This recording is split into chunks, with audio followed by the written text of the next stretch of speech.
As of a few months ago, I went from a 2016 Audi A5 to a 2002 AP1 S2000. And I will say the driving experience has definitely been a huge shift because, well, it's like 15 years apart. But with just a few sacrifices, I have no regrets in getting this car.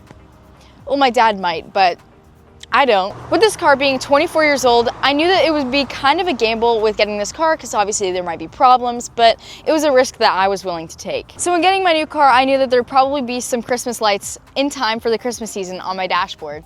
And surely enough, they were there. But the real reason the S2000 had a check engine light was kind of a silly one. I didn't crank the gas cap enough. Yeah, I knew the Honda engine would not let me down. Other than the fact that the S2000 is one of my dream cars, I was extremely eager to learn the manual transmission. A little terrified, but mainly eager.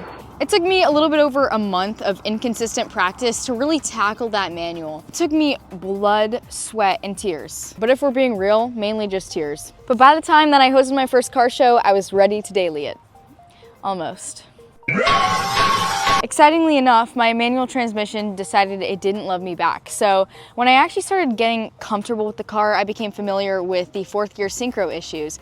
And we took it to a shop and they said they wouldn't fix it, probably because the parts are not easy to get, it's rare, you know, all that jazz. So even though we do have problems with the fourth gear and it just randomly slipping out, I still love the car and I deal with it regardless. So anyways, not only did I have to learn how to reverse in a manual car, I had to do that without backup cameras, no reverse sound effects, and also the fact that this car has a really terrible blind spot. I'm really good at gauging the distance between the back of my car and also the pole behind me because it has a really small rear ends. And of course the mirrors are basically what I rely on for this because you can really see, but at the same time having the top down does make it a lot easier, to be honest. Parking next to people is something I generally avoid as a car enthusiast and someone who doesn't want to get their car door dinged, because that has actually already happened, but I especially avoided it being in my little Miata S2000.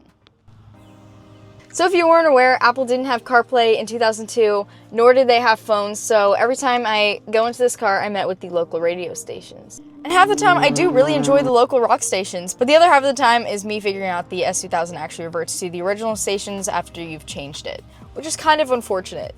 But because I have an amazing selection of CDs like Linkin Park, Hybrid Theory, I have Alice in Chains, both of these were given to me by my boyfriend. I have Journey and I have Jamiroquai.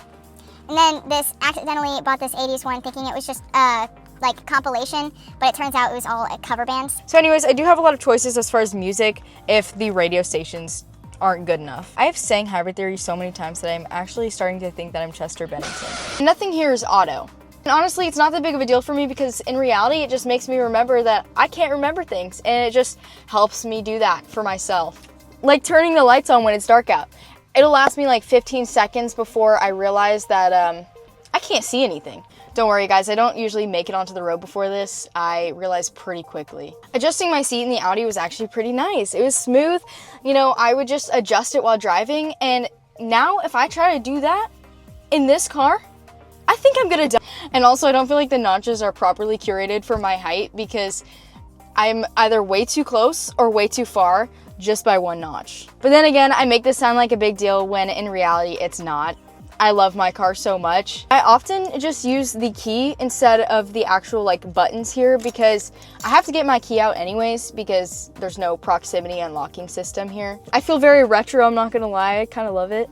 Speaking of retro, one of my favorite things aesthetically about this car is the retro interior, or basically just the simplistic nature of the interior. It's very easy, it's very clean, and I love the little like orange color on the dashboard. I feel like I'm in a spaceship. I know that sounds weird, but it just, the whole vibe of this car, it's simple, and it reminds me of like the spaceship movies I used to watch when I was little. But seriously, it helps my brain. It's way more simple. Like any car that you aren't familiar with, you have to learn the buttons, and this car has a lot of them. And the reason is there's not a huge iPad in the middle of the screen that is in my peripheral the entire time of my drive. It's really not that important to me. I have my phone if I need maps. Like, it kind of does suck because I don't have like anything to look at. I'm kind of just going off the sound, so it's made me more familiar with the area. And last but not least, something notable about this car is the fact that it has lots of silly little noises. And I'm not talking about like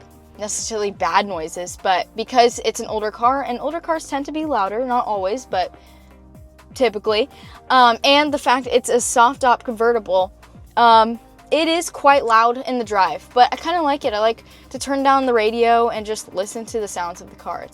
It's pretty peaceful, I'd say. Don't get me wrong, even though there are minor adjustments that I have to deal with, that is okay. I love old cars, and I'm so excited to own more old cars, drive more old cars, even way older than this. If you guys enjoyed this video, give me a like, maybe subscribe, and if you have any questions, leave them down below in the comments.